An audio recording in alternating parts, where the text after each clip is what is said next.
Assalamu alaikum warahmatullahi wabarakatuh, brothers and sisters. Hope you're well.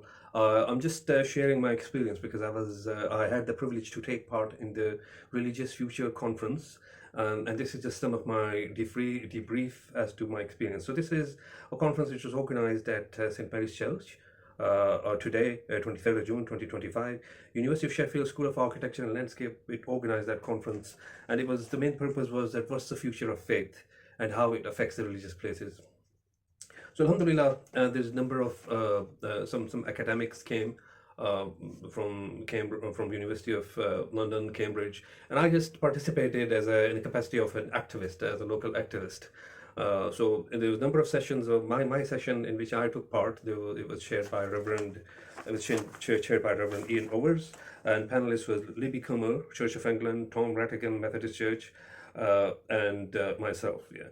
So a number of useful things came out of it. The viewers asked that how is our engagement with the local community? How do we engage the local community? What are the challenges that we have, especially when we share the place of worship with members of local community? How we encourage the community participation and in terms of what are the boundaries and limitations in which we have to operate in terms of funding and otherwise.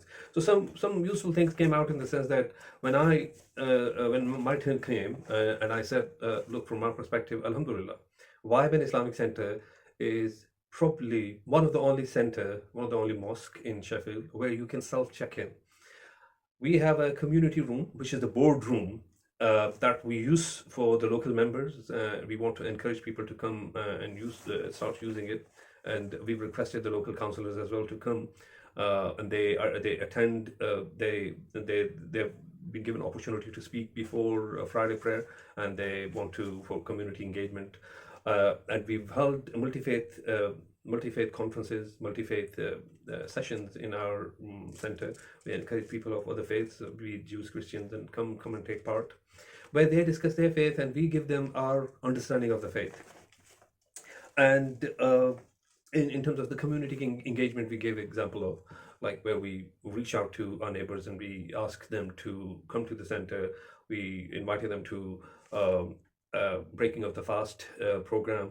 And this is a collective teamwork. Lots of brothers who are involved and member of the congregation, and we occasionally, like once in a month or once every so often, we do the litter pick to make sure that this is our contribution to the community.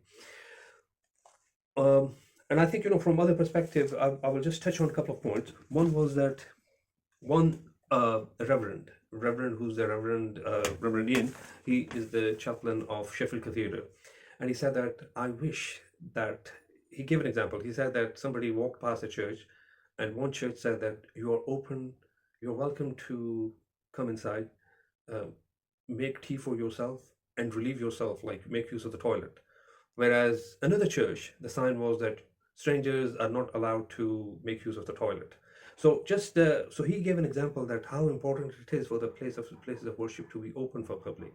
And I thought that from our perspective in Viben, we have set up a community room, and also we have the mechanism of self-check-in. But we also have to train our congregation, train our people that do not discourage strangers. If somebody wants to come and make use of the facility, let them do it. Not to the point, so long as not to the point. I mean, if you keep discouraging everybody, no, then you are discouraging people. You are pushing people away from faith. Yeah. And other people are having the same challenges, other faiths are having the same challenges, and the young people are not interested. They just feel that elders are just too harsh. They are not interested in how I'm feeling. They are just interested in how they are feeling. So we just have to have open places of worship if we really want to encourage people to come in. Yeah, and don't come up with, and we shouldn't we shouldn't stop people from making use of the places. Yeah. So that was just one example. The other thing was that to what extent faith can change. So which is where I said that there are two main things. We have the huququllah, which are the rights of God, and huququl ibad. The question was that how your faith encourages to engage with wider community. And I said that in huququl ibad, which is the rights of fellow human beings. So these are the duties one owes to other fellow human beings. Number one is respect others. If you're not respecting others, then that means you're not fulfilling the duties of fellow human beings, irrespective of their faith, their background, because we don't want to be judgmental here. And then part of Hukukul Ibad is to be fair with human beings, yeah. To use the language that for other people that you like it for yourself, yeah. And the hadith is that none of you can be a believer until you like for your brothers what you like for yourself. And also, وَقُولُوا لِلنَّاسِ husna, and that you speak to people in the best possible manner. And it doesn't say you speak to only Muslims. The verse doesn't say that. The verse says that you speak to people in the best possible manner. Yeah, helping the needy, avoiding the harm. So not to inflict any harm on the people. And so that was my understanding of what Hukukul Ibad means, and this is the framework under which we want to take the future of faith forward in this community and in this country. But at the same time, I did mention that, from faith perspective, you must remember that there are certain boundaries within which we have to operate here. And these boundaries can be segregation, as at the time of when we perform prayer, segregation of the sexes, whether males and females. And obviously we don't want to incite anything, but that's a framework that within which we have to operate. And plus in terms of the dress code. So these are the things, these are the boundaries that God has set here. And we have to remember that I am the servant of God, you are the servant of God, God is not our servant here. And we have to, this is the underlying framework, this is the underlying basics on which we operate. And when we are in the mosque, then we have to be in certain state. But at the same time, we should not be judgmental, and we should allow that flexibility for people to operate. Let them worship in the way that we want to do, and open the mosques for other people as well. It's it's nobody's property. This is وَأَنَّ الْمَسَاجِدَ لِلَّهِ فَلَا تَدْعُوا مَعَ اللَّهِ أَحَدًا, that these mosques, these places of worship are for the people, and do not associate any partner with him.